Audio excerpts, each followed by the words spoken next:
जय श्री महाकाल भक्तजनों।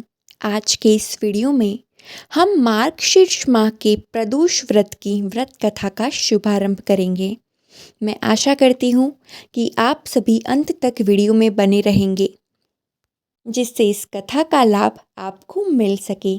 आइए आज की कथा की शुरुआत करते हैं। प्रदोष व्रत का हमारे हिंदू धर्म में काफ़ी महत्व है। इस दिन भगवान शिव और माता पार्वती का पूजन अवश्य करना चाहिए। साथ ही प्रदोष व्रत की इस कथा का पाठ करने से व्रत का फल दुगुना मिलता है। आइए कथा की शुरुआत करते हैं। प्रदोष व्रत से जुड़ी एक बहुत ही रोचक पौराणिक कथा है। बहुत समय पहले अंबापुर नामक एक गांव में एक ब्राह्मणी रहती थी, जिसका पति मर चुका था। वह भिक्षाटन करके अपना पेट पालती थी। एक दिन जब वह भिक्षा मांग कर लौट रही थी, तभी रास्ते में दो छोटे बच्चे दिखाई दिए। दोनों बहुत दुखी थे और अकेले भी थे। ब्राह्मणी ने उन्हें अपने घर लिया और अपनी तरह से उनका पालन पोषण किया। कुछ समय बाद जब बच्चे बड़े हो गए, तो ब्राह्मणी उन्हें ऋषि शांडिल्य के पास ले गई, ताकि वह जान सके कि ये बच्चे किसके हैं। ऋषि शांडिल्य ने बताया कि ये बच्चे विदर्भ राजा के राजकुमार हैं, जिनके राज्य पर गंधर्व नामक राजा ने हमला किया था और उनका राज्य छीन लिया था। अब ये बच्चे राज्य से बाहर हो गए थे। ब्राह्मणी ने ऋषि से पूछा कि इन बच्चों को उनका खोया हुआ राज्य कैसे वापस मिल सकता है। ऋषि ने कहा कि प्रदोष व्रत करने से इन बच्चों की किस्मत भी बदल सकती है। ब्राह्मणी और दोनों राजकुमारों ने प्रदोष व्रत श्रद्धापूर्वक किया।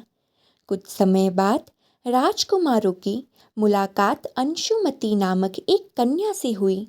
दोनों ने शादी का फैसला किया। अंशुमति के पिता ने राजकुमारों की मदद की और गंधर्व राजा से युद्ध में उनकी सहायता की।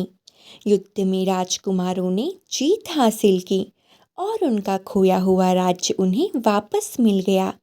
इसके बाद राजकुमारों ने ब्राह्मणी को सम्मानित किया और उसकी गरीबी दूर हो गई। अब ब्राह्मणी खुशी खुशी अपना जीवन जीने लगी। तो ये थी मार्गशीर्ष मास में सुनी जाने वाली त्रयोदशी व्रत कथा। तो प्रेम से बोलिए भगवान महादेव और माता पार्वती की जय। अब आपको बता देते हैं कि शुक्र प्रदोष व्रत में आपको किस मंत्र का जाप करना चाहिए। अगर आप अपने शत्रुओं से छुटकारा पाना चाहते हैं और अपनी कैसे भी मनचाही इच्छा को पूर्ण करना चाहते हैं, तो शुक्र प्रदोष के दिन शमी के पत्तों को साफ पानी से धोकर शिवलिंग पर अर्पित करें और ओम नमः शिवाय मंत्र का 11 बार श्रद्धापूर्वक भाव से जाप करना चाहिए। ऐसा करने से आपके समस्त शत्रुओं का नाश होता है और भगवान शिव शक्ति की कृपा आप पर और आपके परिवार पर सदैव बनी रहती है। इस दिन भगवान शिव और माता पार्वती की पूजा करने से जीवन में सौभाग्य, सुख और समृद्धि में बढ़ोतरी होती है। साथ ही व्यक्ति को निरोगी काया का आशीर्वाद भी प्राप्त होता है। प्रदोष व्रत की पूजा हमेशा सूर्यास्त के बाद यानी प्रदोष काल में ही की जाती है। तभी हमारे प्रदोष व्रत का पुण्य हमें भगवान देते हैं।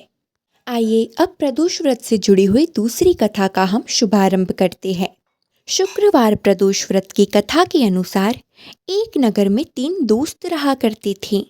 एक दोस्त का नाम राजकुमार, दूसरे का ब्राह्मण कुमार और तीसरे का नाम धनिक पुत्र था। इन तीनों में से राजकुमार और ब्राह्मण कुमार दोनों की शादी हो चुकी थी और वो अपने वैवाहिक जीवन का आनंद भी ले रहे थे। कुछ समय बाद उनके दोस्त धनिक पुत्र की भी शादी हो गई, लेकिन उसका अभी गौना बाकी था, इसलिए उसकी पत्नी अभी मायके में रहती थी। एक दिन तीनों दोस्त साथ बैठकर वार्तालाप कर रहे थे, जिस पर ब्राह्मण कुमार ने स्त्रियों की तारीफ करते हुए कहा कि नारीहीन गर्भूतों का डेरा होता है।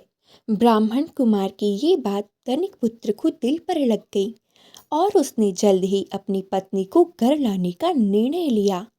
धनिक पुत्र को उसके माता पिता ने खूब समझाया कि इस समय शुक्र डूबे है तो बहू को लाना सही नहीं है, लेकिन धनिक पुत्र अपने माँ बाप की एक नहीं सुना और वह अपनी पत्नी को लेने उसके मायके चला गया, जहाँ लड़की के घर वालों ने भी धनिक पुत्र को खूब समझाया, लेकिन वह फिर भी अपनी पत्नी को जबरदस्ती विदा करा लाया। विदाई के बाद दोनों पति पत्नी शहर से निकल ही रहे थे कि अचानक से उनकी बैलगाड़ी का पहिया निकल गया और जिससे बैल की टांग टूट गई। इस दौरान दोनों पति पत्नी को भी खूब चोट लगी, लेकिन फिर भी वे चलते रहे।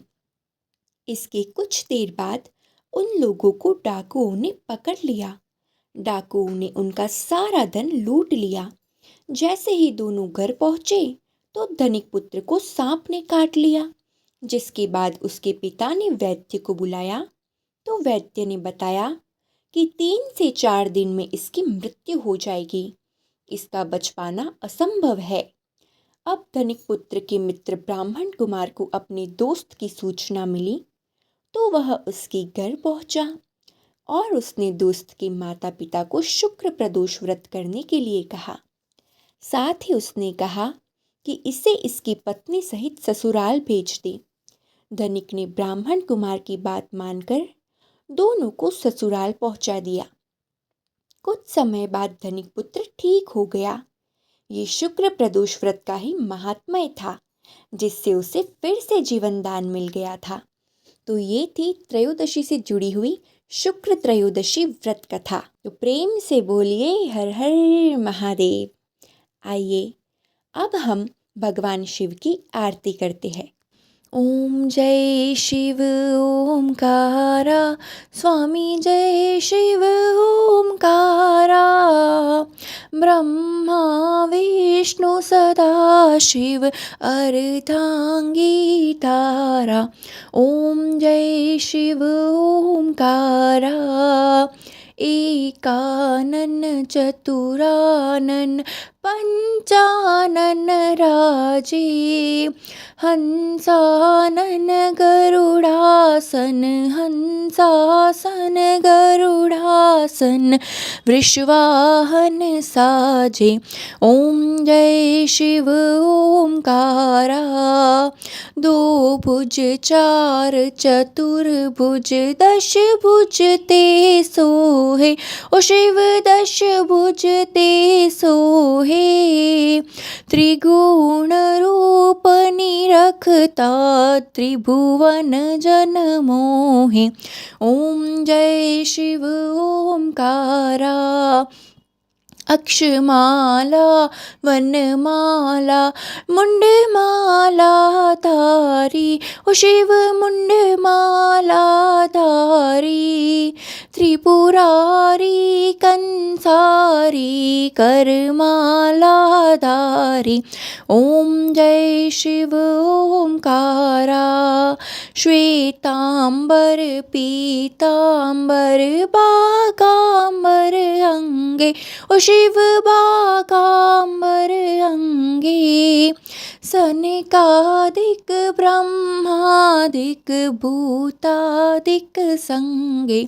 ओम जय शिव ओमकारा, करके मध्य कमंडल चक्र त्रिशूल धरता, ओ शिव चक्र त्रिशूल धरता, जग करता जग भरता जग संहार करता। ओम जय शिव ओमकारा, ब्रह्मा विष्णु सदा शिव जानत अविवेका, ओ शिव जानत अविवेका, प्रणवाक्षर के माते ये तीनों एका। ओम जय शिव ओमकारा, पर्वत सोहे पार्वती शंकर कैलासा, ओ शिव शंकर कैलासा, भांग धतूरे का भोजन भस्मी में वास था।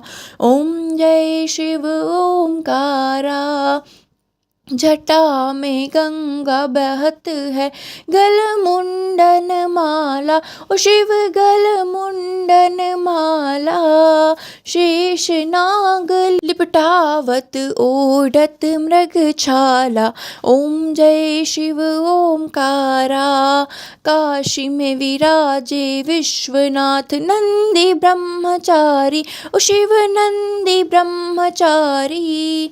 नित उठ दर्शन पावत महिमा अति भारी, ओम जय शिव ओमकारा।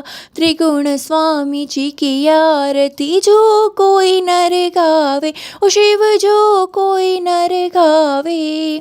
कहत शिवानंद स्वामी मन वांछित फल पावे, ओम जय शिव ओमकारा। स्वामी जय शिव ओमकारा, स्वामी जय शिव ओमकारा।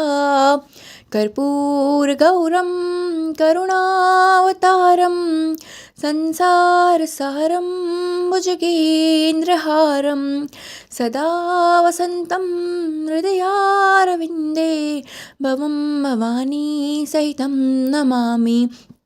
मंगलम भगवान शंभु मंगलम वृषभध्वज, मंगलम पार्वतीनाथो मंगलाय तनोहरि। सर्वमंगलमांगल्ये शिवे सर्वार्थसाधिके, शरण्ये त्र्यंबके गौरी नारायणी नमोस्तुते, नारायणी नमोस्तुते। नमः पार्वते पते हर हर महादेव हर। शिवम करोति कल्याणम। तो ये थी आज के वीडियो की संपूर्ण जानकारी। अगर वीडियो अच्छी लगी हो तो वीडियो को लाइक, शेयर एंड हमारे चैनल को सब्सक्राइब ज़रूर कीजिएगा। जय श्री महाकाल।